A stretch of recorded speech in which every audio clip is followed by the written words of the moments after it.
Anda mungkin pernah dengar ya cerita Jeff Hoffman, salah satu pendiri Priceline itu. Waktu dia ketemu CEO perusahaan musik besar, pas lagi jaya-jayanya. Oh iya, yang soal toko CD itu kan? Betul, toko CD lagi rame banget.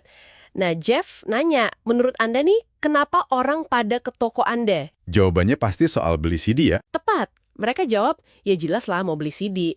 Tapi Jeff, dia ngebales, saya kok ragu ya? Kayaknya nggak ada deh orang bangun pagi terus mikir, wah pengen banget nih megang plastik bulat hari ini.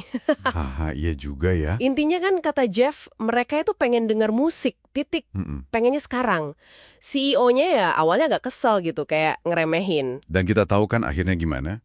iPod, iTunes, industrinya langsung goyang. Banget. Mereka kejebak sama kata-kata yang paling bahaya dalam bisnis. Ah, kami baik-baik aja kok. Gitu. Nah, obrolan kita kali ini, kita mau kupas tuntas prinsip 5 dari buku Scale punya Jeff Hoffman sama David Finkel. Judulnya keren nih, Belajar Membaca Dunia Agar Anda Membangun untuk Pasar Masa Depan. Yap. Sumber kita ya dari kutipan buku itu. Misi kita pengen ngebongkar kenapa sih penting banget buat terus relevan. Dan yang lebih penting lagi, gimana caranya biar Anda semua nggak kejebak kayak industri musik tadi. Betul sekali. Prinsip kelima ini bukan cuma saran biasa ya. Ini tuh kayak fondasi strategis di dunia yang berubahnya cepet banget. Cepet banget emang. Jadi, kalau kita merasa nyaman sama kondisi sekarang, itu justru bahaya. Resep kegagalan istilahnya. Lihat aja deh nama-nama besar yang dulu kayaknya perkasa banget. Siapa aja tuh contohnya? Ada Arthur Andersen, Swiss Air, Circuit City, Hollywood Video juga. Mereka semua hilang gitu aja karena gagal adaptasi. Ngeri juga ya? Iya, ini bukan buat nakut-nakutin sih, tapi lebih buat ngingetin.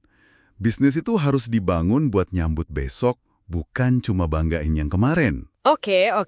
Bangun untuk besok. Kuncinya itu seringkali ada di tempat yang nggak kita duga. Inovasi itu sering muncul dari nyambung-nyambungin titik antar industri. Contohnya gimana tuh, nyambungin antar industri? Misalnya nih, drive-up teller di bank. Itu kan udah ada dari tahun 1930-an. Lama banget. Udah lama ya? Iya, tapi butuh lebih dari 10 tahun loh sampai restoran cepat saji nyontek ide itu. Terus mereka ubah jadi drive-thru yang kita kenal sekarang. Wah, baru kepikiran. Jadi idenya nyebrang industri gitu ya? Nah, itu dia. Kemampuan buat ngeliat, terus nyambungin pola dari area yang beda-beda nih. Ini yang bikin beda. Oke, ini nih bagian yang saya suka. Gimana cara praktisnya membaca dunia ini? Kalau kata buku Scale, ada proses 2 langkah ya? Betul, ada 2 langkah.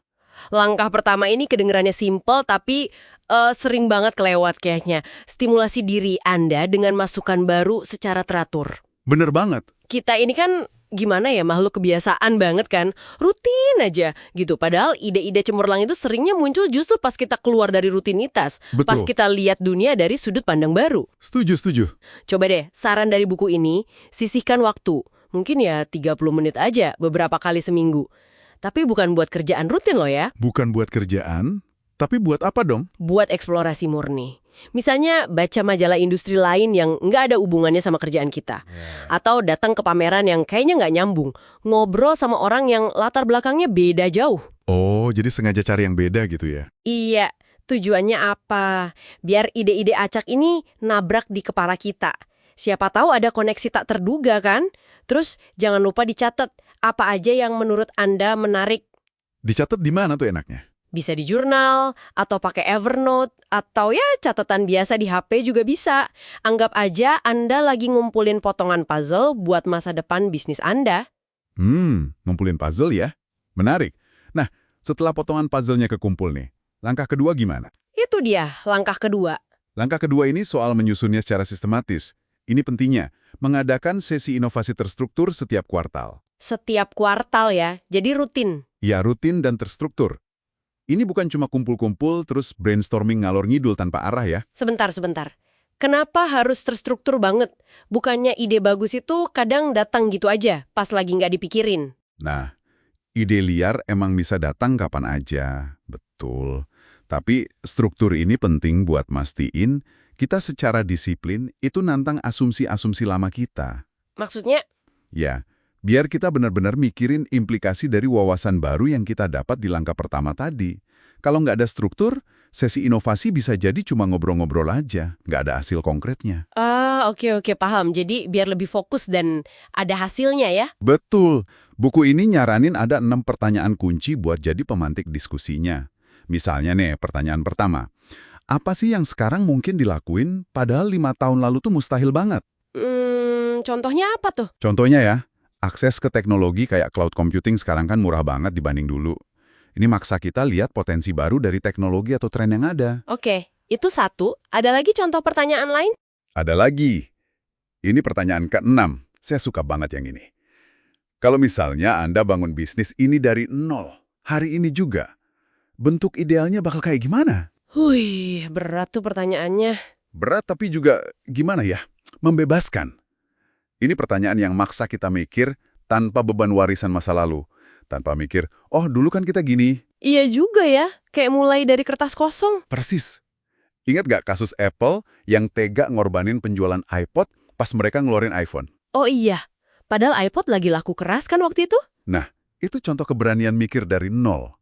Mereka lihat masa depan, bukan cuma pertahanin yang udah ada. Wah, pertanyaan ke-6 itu. Jika membangun dari nol, rasanya emang berat tapi sekaligus kayak ngasih kebebasan ya.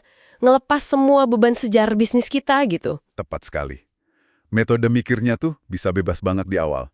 Sering disebut blue sky thinking, mikir tanpa batas. Blue sky thinking, kayak gimana tuh contohnya? Ada contoh dari Collier di buku itu. Mereka kan pengen bikin layanan drive-thru lebih cepat. Nah, ide awalnya gila banget. Segila apa? Kayak nembakin makanan ke mobil pakai meriam. Hah? Serius, pakai meriam? Ya. Itu contoh blue sky thinking. Mulai dari yang paling nggak mungkin, baru dari situ ditarik mundur ke solusi yang lebih realistis. Akhirnya jadi ide kayak pesen via teks sama penagihan elektronik. Oh gitu, jadi mulai dari yang paling liar dulu, baru diedit jadi nyata ya? Betul. Mulai tanpa batas, baru edit kembali ke dunia nyata. Dan ini, penting banget dicatat, ini harus jadi siklus rutin. Berkala, bukan proyek sekali jadi terus udah. Oke, jadi kalau kita tarik benang merahnya nih ya, inti dari prinsip kelima ini sebenarnya adalah ngubah rasa takut sama perubahan jadi rasa penasaran yang terstruktur. Gitu bukan? Bisa dibilang gitu. Rasa penasaran yang aktif dan terarah.